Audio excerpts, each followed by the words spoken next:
जय हिंद मित्रांनो, मी रणजित कुराड, सोलापूर ग्रामीण second topper. तर मी तुम्हाला काय सांगणार आहे की आपण लास्ट व्हिडिओमध्ये सांगितलं की नवीन विद्यार्थ्यांनी जी अभ्यास कसा चालू केला पाहिजे. तर आज मी सांगतो की पुस्तक कुठली यूज केली पाहिजे ती. आपण एक आता पोलीस भरती करतोय, तुम्ही आता बघू शकता या मुलांनी एवढी पुस्तक आपल्याला गरज आहे का यूज करायची? एवढी पुस्तक गरज नाही. आपण काय UPSC MPSC क्लिअर करायचं नाही, आपल्याला पोलीस व्हायचंय. पोलीस व्हायचं ना टार्गेट आपलं, तर पुस्तक काय यूज केलं पाहिजे? मग आता कसं आहे, मी स्टार्टिंग आलतो तेव्हा माझी पण लेखी जायची 40. मग 40 मी एका वर्षामध्ये 90 कशी लेखी केली? कुठलं पुस्तक यूज केलं ही मग मी तुम्हाला सांगतो कसं आहे. आणि मित्रांनो का नाही, हे पुस्तक ह्या पुस्तकावर मी सांगतो माझी स्टेज कशी वाढत गेली. मी स्टार्टिंगला पुण्यावरून आलो, प्रॅक्टिसचं स्पोर्ट प्लेअर असल्यामुळं ग्राउंडचा काय एवढा हे नव्हता. पण अभ्यासाचं स्टार्टिंग आलो तेव्हा माझी लेखी जायची 30-35 ह्या रेंजमध्ये चालायचो. मग आलो तेव्हा कोण मला पण माहित नव्हतं की कुठलं पुस्तक यूज करायचं, काय करायचं.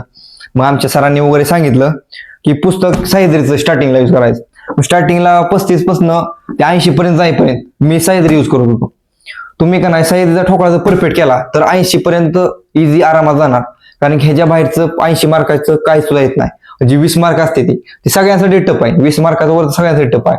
म्हणून मी काय माझं म्हणणं आहे की तुमचं नवीन तर विद्यार्थी 12वी आणि 10वीत जे करायला चालू केले त्यांच्यासाठी हा ठोकळा एकदम मस्त आहे. तुम्ही म्हणता प्रत्येक जण सांगताय, पण मी अनुभव घेतलाय म्हणून मी सांगतोय. कारण की आता तुम्ही ऐकताय बरं का, बरेच जण कोण सांगणार असतील 3-4 वर्षापूर्वी झालेले आहेत भरती. पण चालू मध्ये आता मी गेल्या वर्षी ह्या वर्षी माझा रिझल्ट लागलाय. मग मी चालू मध्ये काय केलं, काय करायला प्रत्येक अपडेट मध्ये मी आहे ना चालूला. त्यामुळे माझं जाय का असं काय नाही, पण सगळेजण हे सांगणार आहे ते मी अजून पण सांगतो. माझ्यातर्फे सह्याद्री रेफर करा. आणि ज्यावेळेस तुमची 80+ लेखी जाईल त्यावेळेस आपण एक नेक्स्ट व्हिडिओ बनवू की नेक्स्ट लेवलला कुठली पुस्तक यूज केली पाहिजे. अजून एक 2-3 प्रकारचे, मराठीला कुठलं केलं पाहिजे, गणितला कुठलं केलं पाहिजे, विज्ञानासाठी कुठलं केलं पाहिजे, बुद्धिमत्तेला कुठलं केलं पाहिजे, अजून टेस्ट कधी सोडवल्या पाहिजे. नेक्स्ट व्हिडिओमध्ये आपण जसं जसं वेळ मिळत जाईल आणि जसं जसं तुम्ही आपल्या मित्रांना वगैरे पाठवा. सांगतोय अजून आपला युट्यूबला चॅनल आहे, त्याच्यावरतीच आपला व्हिडिओ दिसणार आहे. आणि आपल्या इंस्टावरती पेजवरती आपलं सगळं मी तुम्हाला दाखवतोय वर्कआउट कसं केला पाहिजे. आता मी एक्सपोर्ट प्लेअर आहे, त्यामुळं मला जेवढं माहिती आहे तेवढं तुम्हाला मी पोचवायचा प्रयत्न करतोय. आणि अभ्यासाबद्दल सांगायला गेलं तर मी एका वर्षातच एवढी लेखी केली आहे. 89 लेखी आहे ती मला सोलापूर ग्रामीणला, आणि पुणे चालकला 85 लेखी आहे. कारण की मी माझा मोठेपण सांगत नाही, मी एका वर्षात केले. आणि भरती क्षेत्र असं आहे की इथं हुशार मुलाचा काही फायदा नाही. हुशार म्हणू नका, स्वतःला अडाणी म्हणा, पूर्ण अडाणी आहे मी हुशार नाही.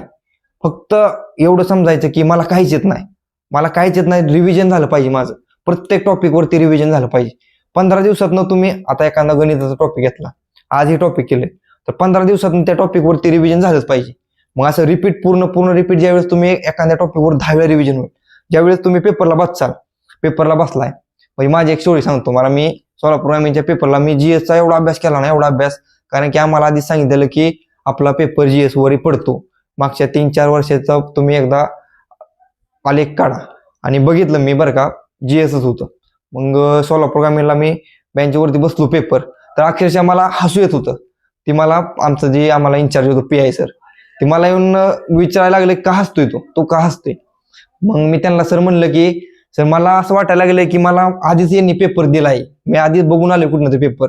ही क्वेश्चन मी सगळं लाईनीने मी वाचलेले क्वेश्चन आहेत. पण ते अभ्यास केलाय मी, तेवढं रिव्हिजन केलं, तेवढा अभ्यास केलाय. तेवढा अभ्यास करावा लागेल की तुम्ही हसला पाहिजे. टेन्शन नाही घ्यायचं. पेपरला बसताना एकदम रिलॅक्स, काय होईल ते होईल.